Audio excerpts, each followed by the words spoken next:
O ano era 2020, o ano em que prometiam muitas mudanças, muitas pessoas com planos e metas para o ano que estava só começando. Mas quem diria que algo identificado lá do outro lado do mundo deixaria o mundo parado? O mundo todo ficou refém de um único inimigo mortal: o novo coronavírus.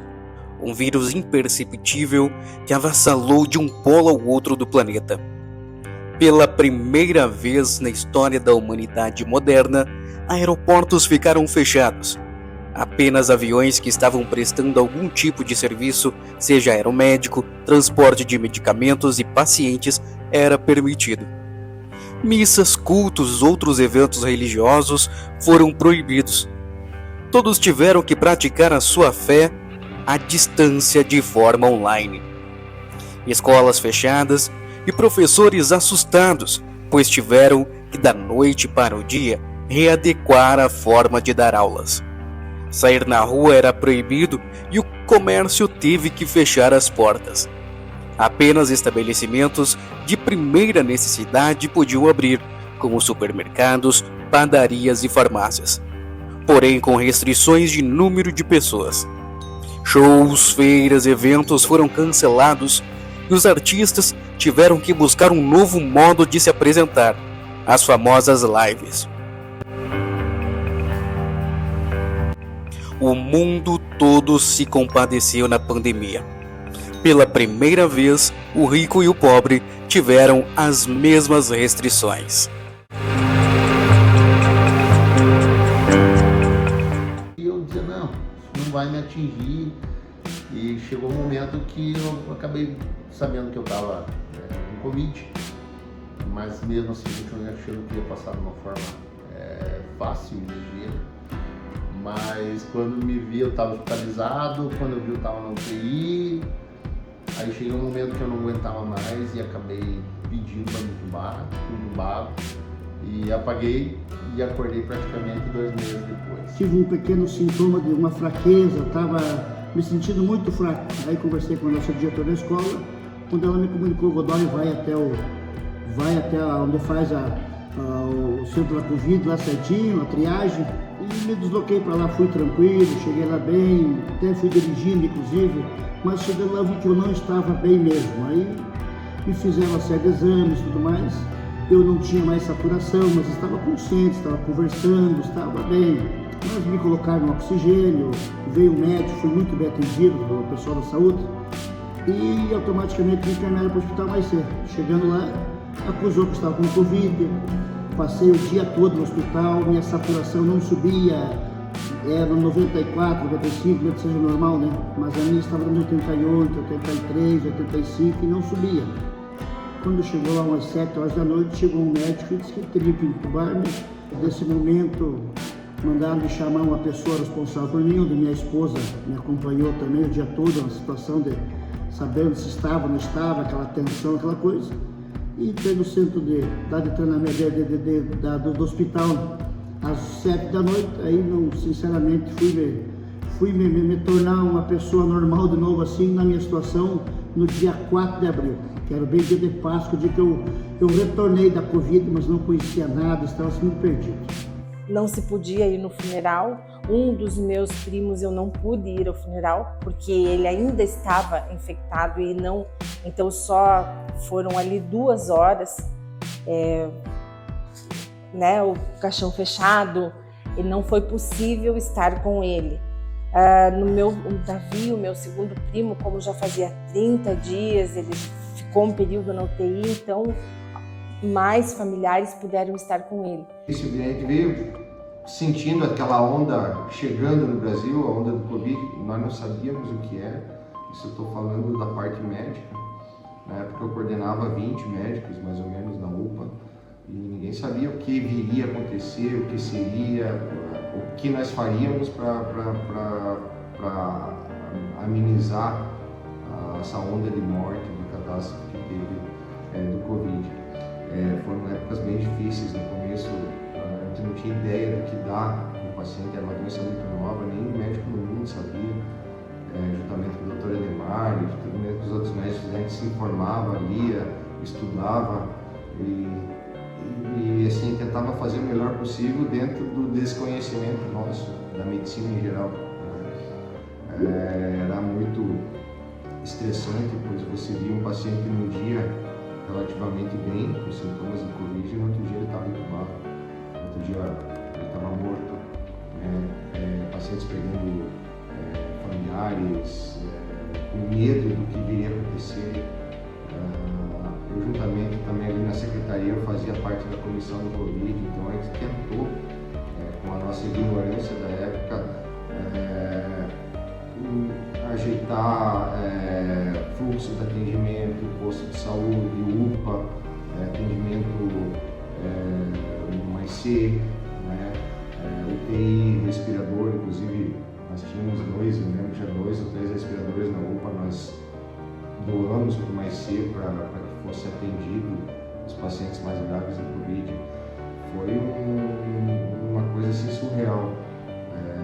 Não espero passar isso de novo na nossa vida, ficar em lockdown, isolamento, crianças sem aula, a saúde em caos, profissionais sobrecarregados, médicos, enfermeiros, todos os profissionais de saúde, o povo com medo de morrer, com ânsia de procurar atendimento e muitas vezes nós não ter o que fazer. Naquele momento, que foi, entre aspas, fechado, que houveram restrições mais graves, a Uniarp, no dia seguinte, literalmente, da noite para o dia, a Uniarp já entrou com as atividades remotas. O que seriam essas atividades remotas? Atividades síncronas, à distância, que foram realizadas pelos professores. De início foi um certo caos organizado, porque nós não sabíamos de fato como lidar. Essas questões de educação à distância, apesar da Uniarp já trabalhar isso há muito tempo, os professores e coordenadores dos cursos presenciais era uma realidade um pouco mais distante da realidade de estar todo dia em sala de aula, de forma presencial, conversando com os alunos. Mas, sim, nós declinamos, precisamos continuar com a nossa atividade, não podemos prejudicar o aluno, não podemos ficar esse tempo sem essas atividades repassadas, o aluno também sem agregar o conhecimento. Então, a maneira aqui encontrada foi através dessas distâncias. E claro, desde o início ao final da pandemia, houve uma série de adaptações. Como é que a gente vai fazer isso? Primeiro vamos falar sobre o chat, vamos dar aula gravando vídeo, vamos estabelecer um canal direto ao estudante, vamos utilizar o YouTube, vamos utilizar N plataformas até a gente entender o que está acontecendo e a gente conseguir aplicar da melhor forma possível, tanto para o docente quanto ao discente. A primeira coisa que nós fizemos foi preservar o emprego dos nossos trabalhadores e garantir a continuidade da produção. A produção tinha que acontecer porque são cadeias produtivas. Uma depende da outra. Então, às vezes, o frango ele depende de quem faz caixa, ele depende de quem faz plástico, ele depende de matéria-prima para biomassa, ele depende do transporte. Ele tem N's e ele teria que ser abatido e teria que ter o seu destino final, chegasse o quanto antes melhor. Nós pregamos com o governador, porque o governador queria fechasse tudo, lockdown geral. E nós provamos que o lugar mais seguro do trabalhador era dentro da indústria. E a indústria se adaptou rápido com a parte de segurança, medicina do trabalho, que precisava com álcool gel, com máscara, com luvas descartáveis, copos descartáveis, o transporte, as pessoas bem longe um do outro dentro dos ônibus que transportavam, os uniformes, que eles trocassem, lavassem, todo dia trocassem os uniformes. Então a indústria se adaptou bem rápido, porque dentro da indústria eles sabiam o que ele estava fazendo. Ajudamos na importação de máscara, importação de luva. Nós fizemos uma campanha entre os empresários e as indústrias para doação de dinheiro para doar para respiradores, foram importados alguns respiradores, foram doados para o Estado. Doamos vários equipamentos para hospitais que a gente não sabe quem que ia chegar no hospital, então a indústria fez o seu papel social, principalmente nessa parte. Então, no primeiro momento, a gente se apavorou, não sabia muito o que rumo tomar, não sabia o que fazer, e a partir do momento que as coisas foram evoluindo, você, juntamente com o time, junto com as pessoas que compõem o teu dia a dia, acaba encontrando soluções para você enfrentar essas adversidades. O que a gente fez? A gente se adequou a todos esses requerimentos, esses requisitos que passaram a ser exigidos em função da pandemia, procurando manter os compromissos assumidos com o cliente, com fornecedores, com funcionários. A presidenta afegã, do prefeito do município de Caçador, onde que através do decreto do governo do estado, em razão a qual das orientações sanitárias, porque o setor público se trabalha só por legislação ou quando não tem uma legislação, você tem que trabalhar com orientação técnica para que você possa ter, vamos dizer assim, toda uma estrutura adequada para dar suporte. Assim funciona, aí o fechamento de todas as atividades comerciais, as atividades empresariais também, indústria, prestação de serviços, diversos outros também foram afetados, até porque houvesse um isolamento sim das pessoas, e esse isolamento pudesse diminuir o contágio. A intenção disso era diminuir, ou seja, a proliferação do contágio entre as pessoas, porque não tinha nenhum tratamento específico e muito menos vacina. Aqui no hospital, milhares de pessoas vieram com casos graves da doença. Muitos conseguiram sair com vida. Entretanto, teve aqueles que não tiveram a mesma sorte e não resistiram.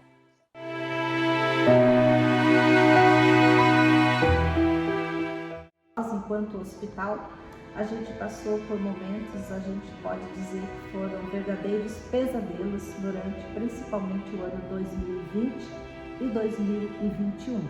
As doenças e problemas de saúde que levam as pessoas ao hospital não pararam. Pelo contrário, as pessoas que aqui estavam tiveram que aprender a dividir o mesmo espaço com pessoas infectadas. E isso acabou gerando uma demanda muito maior e colapsando o sistema de saúde.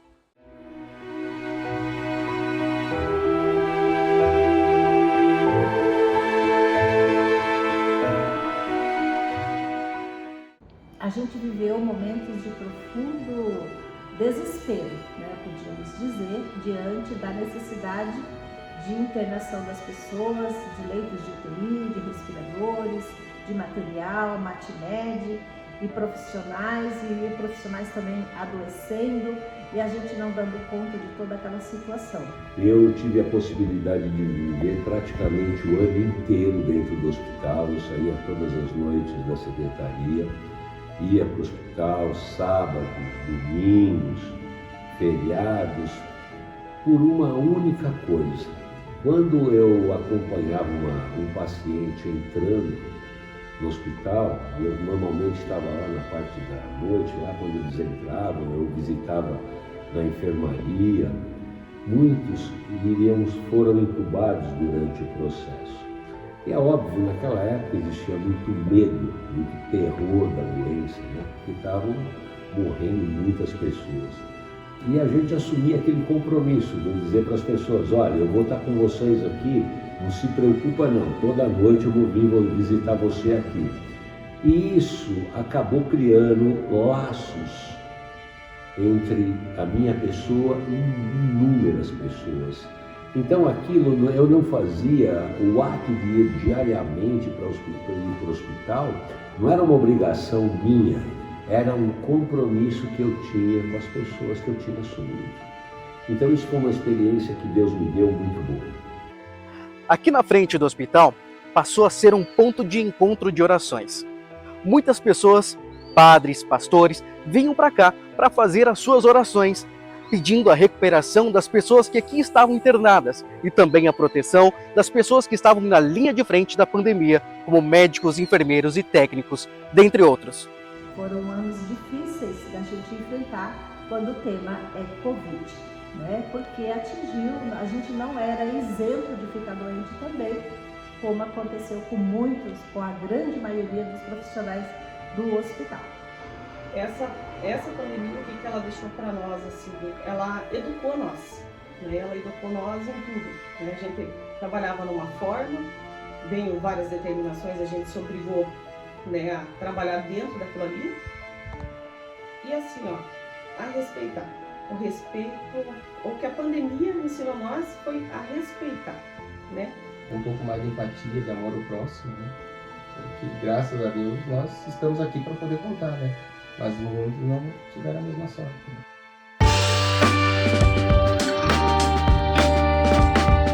A grande diferença aconteceu quando tivemos a abençoada notícia da vacinação. E a gente aguardava ansiosamente aqui no município de Caçador que chegasse esse momento. E quando finalmente chegou, a gente fez de tudo para que a prefeitura fosse um modelo de organização na questão das vacinas. Na questão da priorização por faixa etária, por grupo de risco e tudo mais. E isso a gente fez as programações. Será que faríamos em ginásio? Será que faríamos no sistema drive-thru? Lógico que muita coisa foi copiada de outras coisas que a gente via até pela televisão, das notícias que surgiam, mas a gente teve algumas iniciativas próprias e que acabaram servindo de modelo também, e que é bom que um vai podendo aprender com os outros. A nossa estrutura do Parque das Araucárias funcionou muito bem. Quando fizemos o centro de vacinação no SESI, ele também funcionou, talvez até melhor do que o sistema drive-thru, onde a gente conseguia agendamento, todo esse processo ali. Quando chegou a parte da vacinação de crianças, onde sempre tinha até alguma resistência a isso aí, a gente fez a vacinação ir até as crianças, que a maior parte delas nos ambientes escolares. E aí a gente fez, e esse talvez tenha sido até um diferencial do que a gente conseguiu fazer aqui em Caçador, uma programação entre família, entre direções escolares, professores e toda a nossa estrutura da saúde, fazendo com que ficasse mais fácil atingir a essas crianças, a proteger essas crianças através da vacinação. A gente olha para o Covid, está tranquilo, a gente não vê mais óbito, que o hospital superlotado, faltar respirador, escolher quem que ia viver, quem que ia morrer. A gente não vê mais isso. E a vacina. Você pode ver que hoje o Covid é uma doença que não assusta mais tanto, né? Lógico, a gente tem que manter o respeito, tem que ter todos os cuidados, mas não é uma doença tão mortal como foi, né? Recente, questão de 2 anos. E creio que foi a vacina, sim.